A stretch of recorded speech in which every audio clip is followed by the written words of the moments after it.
Hello and welcome back to this channel. Today's gonna be a super cram-full video because we're gonna be talking a lot of stuff. Now, first of all, there's gonna be so many things. Today is gonna be boosted up from a normal informational plant tour. It's gonna be boosted all the way up to a massive informational plant tour. There's so much to talk about with some future plans about Go Forth Farms, potentially, and a lot of other stuff that I've really been planning lately. And a lot of stuff starting to flower throughout here, possibly either the peas or tomatoes. You'll find out later in today's video. But before we do go ahead and start today's video, please subscribe, hit the notification on all so you not miss our video, and please like this video. Let's go ahead and start today's video. So, first thing is aquaponics. The aquaponics are really starting to do pretty successful, which is so incredibly exciting. I will say the top row hasn't been doing as good as I really hoped it would do. Bottom two rows, absolutely thriving. What's interesting is my last time I really did stuff in the top row, it didn't do as amazing too. So maybe that's just something there. But fish-wise, all of them are thriving. I actually did a water change the other day, so the water is clearer and just as beautiful as possible. It just looks really, really good. And possibly now that the water is a lot more clean and the biofilter is cleaned out, the water quality might really go a lot better, and I might start seeing a lot more progress. So far, plant-wise, they're looking pretty good. That plant looks pretty bad, but just root-wise, that's usually what I check on these plants to make sure, because usually when a plant is starting to kind of fail a little bit, you will notice stuff first in the roots. So I try to check every single one to make sure none of them have root rot or root burnt, which is pretty much just too much nutrients in the main system, just slowly burning the roots. So far, the cilantros look pretty good too. I will say, out of all of the plants I'll be talking about in today's video, the parsley probably looks the worst. I do think they'll do pretty good on recovering, but a little bit nervous in that factor there. Going down to this shelf, oak leaf has always done well. Yep, it's just doing absolutely insane, incredible there. And yeah, butter crunch and grand lettuce, yeah, those roots have never really looked good. It's weird that I don't really think they can really tolerate just this type of a system. Those roots looked all right. They look better than the grand lettuce, but they don't look amazing. Going over here, let's check out the tango lettuce. The tango lettuce has actually done pretty well too. The roots there look pretty good, and then the roots there actually look really good. I'm actually really excited for a lot of these plants too, because with spring coming up, it's the highlight of spring, because you're just growing all sorts of stuff. So it's just brand new plants every day. Salad bowl looks like those are doing pretty good, and the gourmet mixture, that's doing really well. I always like to kind of bring this up a little bit more. Looks like I kind of put it down a little bit tighter around the main base, but some great stuff happening there. Turning around completely. These are actually doing really good. I was actually looking at the fish earlier. I don't have a single fish that has not died yet in the ecosystem. Everything that was originally planned and has already been in the ecosystem is still living for the most part. Obviously, the ghost shrimp are really, really difficult to count, so I don't know for sure ghost shrimp wise, but everything in here is absolutely thriving, so that is great. The snails are actually doing really well too. Then, back in the fish tank wise, that's actually doing really, really well. I'm going to try to lift it up for you guys so you can see the bottom of it. There it is. There's a lot of glue on the back of it, but I will say, pretty much this goes for any type of glue. If the glue is wet, it is toxic to fish, because it's just putting stuff in the water because while it's drying out. But I will say, once it is dry, it has no problems being in there, and that's kind of the goal for that area. I'm going to go ahead and talk about all of these plants, and then I really want to talk about some other stuff with Go Forth Farms. And I really want to ask for your guys' help with some areas in there too, because I'm kind of hitting a pretty hard brick wall currently, and I'll probably do a video eventually on that too. But going throughout all these shelves, all the plants are thriving. I've not noticed anything going bad yet, except the lettuce, which is going to be down there. So broccoli wise, that's actually doing really good. I do have intentions on growing broccoli outside too, but just the size of the plant to grow it, and you only get one broccoli per plant. So that's a downside about growing broccoli, but at the end of the day, it's still a beautiful plant to grow. Then I have mustard and dill. I like to say they're both pretty much identical, but there's so many factors that make them different. So I'm just gonna keep saying they're pretty close, but they're incredibly different, from smell to taste to how they grow to how they look. Very, very different. Then we have the bare root strawberries. To be honest, I should probably label these because, well, yeah. So I'm trying to figure out what I want to do with all my strawberries, because I have strawberries down there, I have strawberries right here, I have strawberries over there, I have strawberries right there. I'm growing, if every single seed would germinate that I have in soil right now, I probably have about 1,000 to 2,000 strawberry plants. So obviously that number is going to be way lower. It'll probably be in like the 200s, but I have 20 plants right there. I have quite a few plants right there. I have quite a few plants already starting to grow over here, but not a ton so far. So I have noticed some things I do want to discuss a little bit later in a few minutes, but I'm just trying to figure out where to put everything. I do need to add some more strawberries to the garden outside, because the garden outside really just needs a better area. Just more stuff growing in that area, kind of what I'm saying there.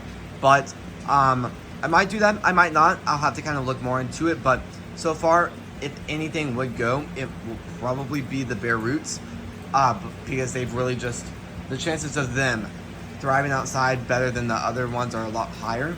Going down to this shelf, I've actually really started to notice that some of the leaves are starting to turn red. So is that an indicator saying like there's something bad in the soil? Or could that be drainage? Could that be just, what could that be? I really want to hear from you guys so I can make sure I make these plants do as good as possible. It could also be just them growing and they're just kind of showing that they're almost ready for berry producing. So maybe not, we'll see. Going over here, there's actually a lot of stuff happening over here. Well, not a ton, to be honest. I will say I'm not seeing any growth whatsoever. Now, when I did grow strawberries this way before, it did take quite some time. Not as long as growing it from actual strawberries from like a refrigerator or something, but oh, I do. I have one seedling starting to grow right there. If you look in there, you can see it. It's a little bit blurry there, but whatsoever, I am not seeing anything else. I might just kind of leave them in these pots for now so I don't really mess up the growing cycle for them. But going down to this shelf, I've had a lot of progress with growing this lately. Some of this stuff is doing okay. Yep, I have a seedling growing right there. I have a seedling growing right there. What's weird is pretty much all the ones I'm growing are growing in this one. And everything else isn't really growing, so that's interesting. But plant-wise, I don't see anything in blueberries. So that's disappointing, but I still have more patience with that one. Then I have two different types of flowers, and that's probably why the packages were open this morning when I did that video. I have Cosmos and California poppy seeds, so both of those are very exciting. Then I have bunching onions. The bunching onions are starting to grow, and I really do want to have those featured in the garden too. Then I have rosemary. Rosemary is one of my favorite herbs. I really, really do love growing rosemary. It's just so fascinating to grow. Then I have this shelf. I have basil, cilantro, oregano, and parsley. Then I have two strawberry plants in the middle. Those are doing really well. And then I have two different types of plants over there. I have celery and daisies. And I want to show you guys this really quick. So the blueberry plants, the only reason why they really did start to die out was because they're just being overwatered. The thing with these is there are drain holes, but the problem is the design of the cup, once I actually do put it on, it's kind of like a suction. It's kind of like a wall forming the water not to drain out. So I probably should have looked more into that, but I ended up adding stuff on the sides of these cups. So if you look at these cups now, I have about 3 on each side. On each cup. 6 in total. There's 3 on the bottom also, for when they're in these, because it still does help significantly. But that's doing well. Then I'm germinating even more stuff, rosemary and lavender, and I need to find a more permanent plant too that'll stay outside a lot longer. Over here, there's a lot of incredible stuff happening here. We have 5 plants growing. 3? It might be 3 actually. I have 2 cherry plants. I had 2, 4, So I haven't really thought about the number of plants I'm growing over here. So I'm growing 2 different sugar peas, growing them different ways. Once you think about it, they're pretty much identical, but they're pretty different. So I'm growing this one more spreaded out, and that one's pretty good there. And then that one is just all bunched up, and that one's actually doing even better. Then, tomato-wise, there's a lot of stuff to talk about tomatoes today. To be honest, there's not that much actually. I will say, no just flowering yet. So that's pretty disappointing. I'm surprised this one isn't yet, but maybe they just want to get a lot bigger. What's weird is that this variety is the same one as this variety. And this variety started at the same time as this. Actually, it started a few weeks after. And it is already starting to grow. So that is interesting. And what's even weirder is that those grew overnight.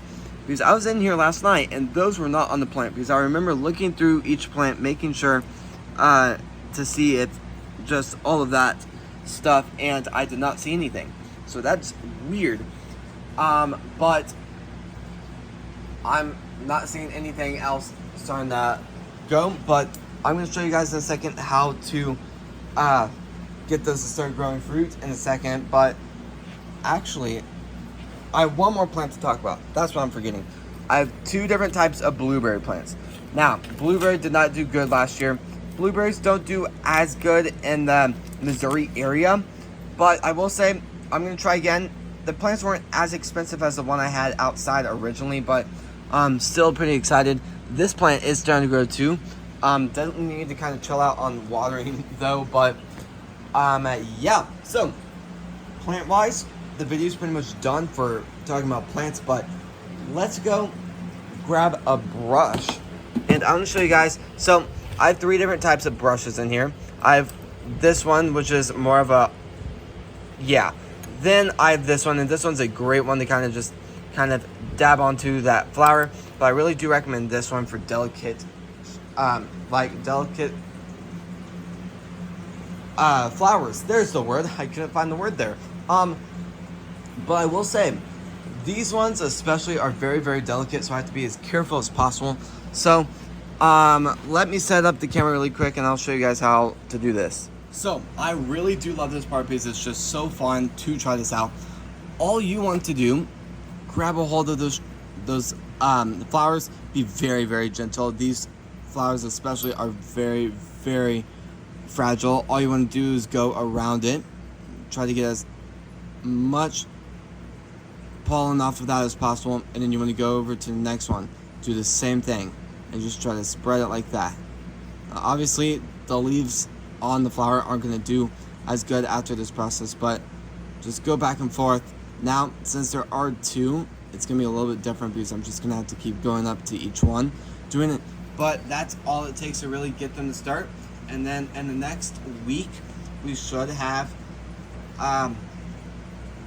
tomatoes, hopefully. So very, very exciting stuff happening there. Hopefully, we'll start seeing a lot more, but other than that, that is incredibly exciting. So now that I've done that, I really do want to talk about Go Forth Farms and that plan, because I've done a huge amount of research on that, especially the last 48 hours. Number 1, there is already a farm called Go Forth Farms. So I'm a little bit frustrated with that area because now I kind of have to find another name, but I want to ask you guys this question because I know there's farms everywhere. I know a lot of farms do have the same name. They sell local, I would sell local, so I'm seeing if it might work, but I do think as this business does get bigger, I do think I could risk going into just like a lawsuit or something using the same name. So I'm going through hundreds of different name options I could go with right now. I know I want to have Go Forth in the beginning because that just makes the name of the business a lot more iconic because that is my last name. And then I will say, I'm thinking Go Forth Produce, Go Forth Greens, Go Forth. That's where you guys come in. What should I add after Go Forth? Should I need a lot more help with that because I've had so many good options, but I really need a lot more options. And I will say, I've not sold anything with the logo yet. That's the prototype for the beginning to make sure to just get an idea of what that seasoning would be. So I'm still looking through a lot more logos, and that logo still has not gone final. So I'm still trying to figure that area out, but I just want to ask you guys, and I do want to ask you guys, when it comes to like growing stuff, what kind of permits do you have to get? Because, yeah, I just really am getting stuck in that area. For everyone that is watching this video and knows somewhat of some information about permits and just stuff, and you guys are in kind of like the Missouri area or just wherever, what are either your permits like for your setup in particular? If you guys are, so I think I have to get a vendor's permit. I might have to get a business license. I'm like really stuck on that area, and I just don't really know where to really begin because there's just so many permits you have to do research about. I just don't like, what are the main ones? I know a lot of farms have multiple ones for like depending on the products they're growing, but I just be growing produce. I'm not growing any livestock. I don't really want to work with livestock at all. And just, yeah, so I'm gonna ask you guys that for some help. But plan wise, I'm still trying to look for better alternatives to making a profit because obviously grow lights are very expensive to run after a long time, and after multiple days of running those grow lights, I don't really know if I can make a profit after the seed cost, the supply cost. I just don't really think I can make a good profit. So I'm trying to find better alternatives.